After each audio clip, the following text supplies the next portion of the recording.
नमस्कार, LIR speaker channel पर आपका स्वागत है।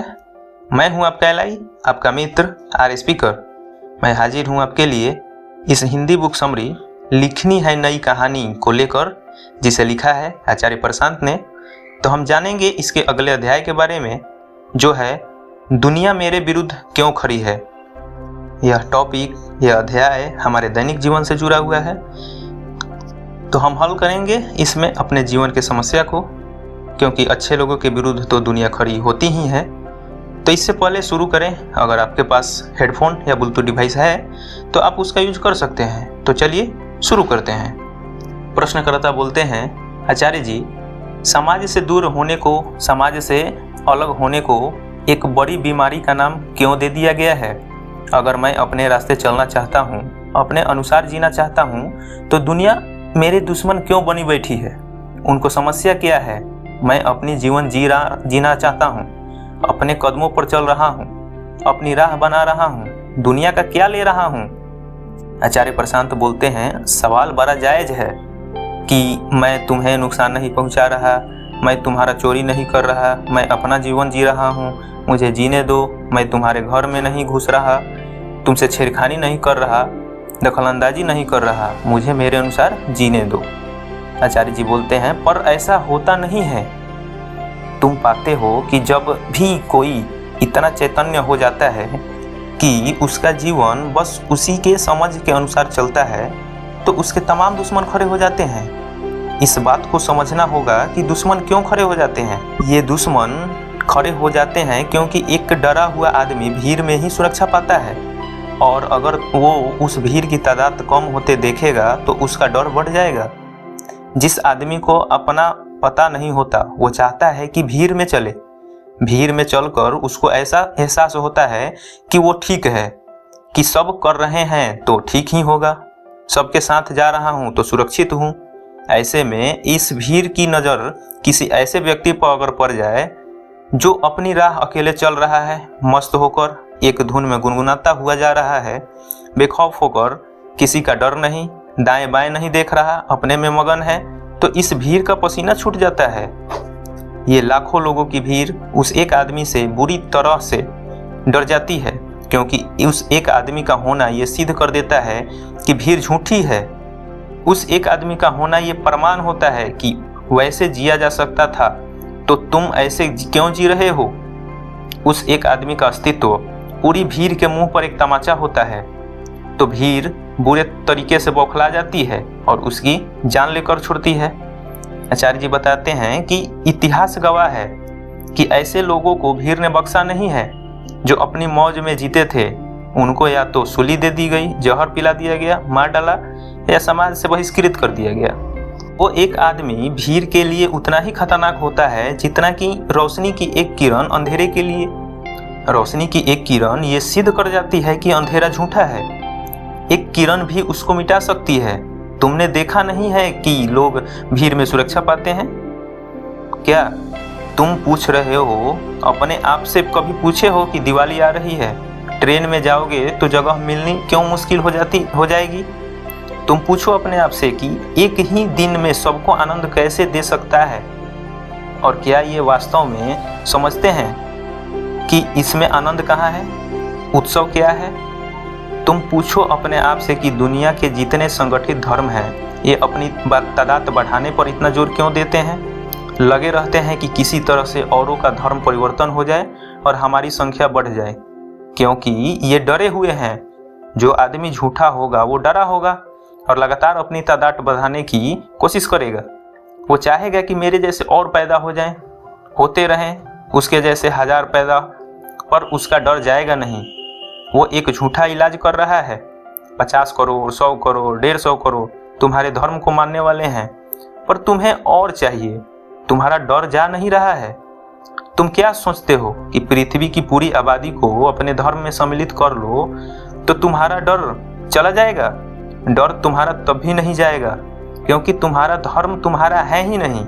तुमने कभी अपने धर्म को जाना ही नहीं, तुमने जीवन को कभी समझा ही नहीं। तुम देखते नहीं हो कि किसी से अगर तुम सच बोलो तो उसका आखिरी तर्क क्या होता है? सब ऐसे कर रहे हैं तो हम भी कर रहे हैं। ये एक कमजोर आदमी का आखिरी तर्क है कि दुनिया जिस राह पर चल रही है तुम्हें भी चलना पड़ेगा। तुम में क्या अलग है? तुम क्या खास पैदा हुए हो? क्या तुम्हारी 3 आंखें हैं? क्या विलक्षण हो तुम? इस तरीके के बेहुदे तर्क दिए जाएंगे तुमको, और हर तर्क का एक ही आशय होगा कि भीड़ के साथ चलो, वही करो जो दुनिया कर रही है। और तुम वही करते रह गए जो दुनिया कर रही है, तो हश्र तुम्हारा वही होगा जो दुनिया का हो रहा है।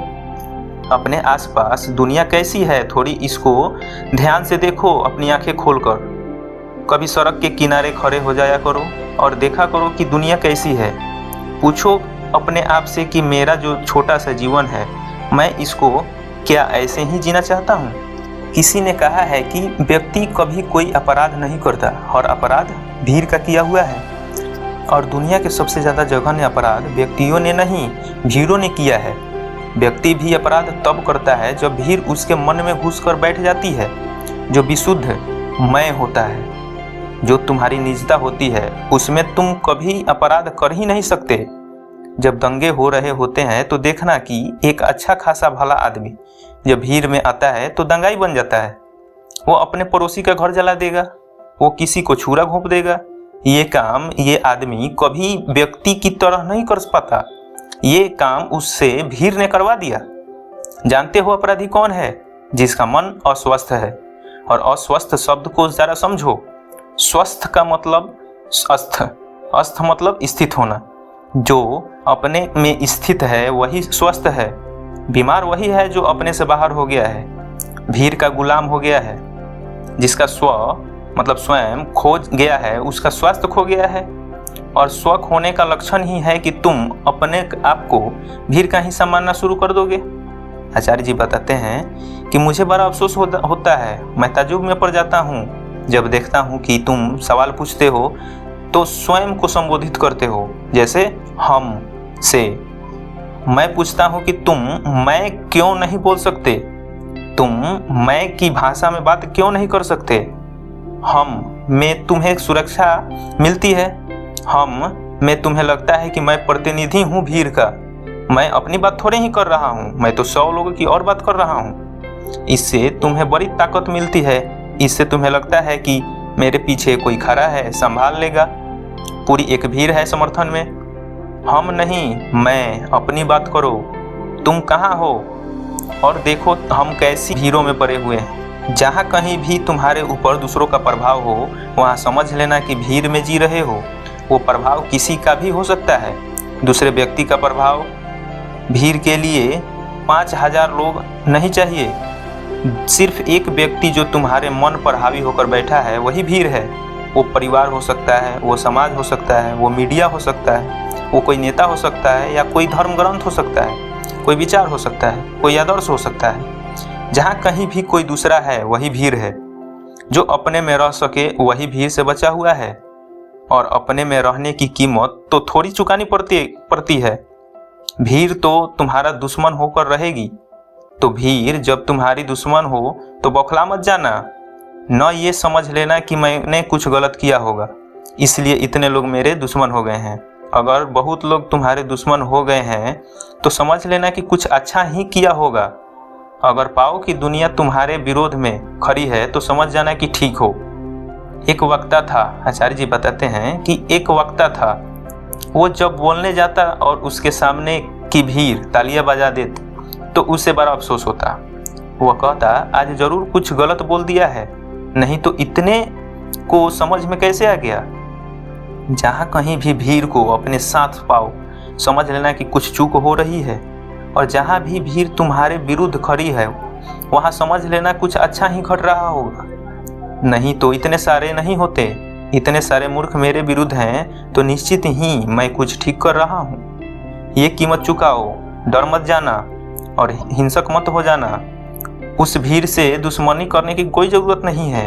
वो बेचारे तो करुणा के पात्र हैं। उन्हें खुद नहीं पता कि वो क्या कर रहे हैं। तो अपनी जान तो बचा लो पर उनकी जान के दुश्मन मत हो जाना। जब मौका मिले उनको उचित सलाह देना, उनकी मदद करना, क्योंकि भीड़ में जो भी है वो दुखी है, उसे तुम्हारी मदद की ज़रूरत है। भीड़ का हर व्यक्ति भीड़ से मुक्त होना चाहता है, कहीं गहराई में, पर वो हो नहीं पा रहा। उसे तुम्हारी मदद चाहिए, उसे मदद देना और अपनी जान बचा लेना। तो चलिए इस चर्चा को यहीं विराम देते हैं। इस अध्याय में हमने जाना कि दुनिया मेरे विरुद्ध क्यों खड़ी होती है।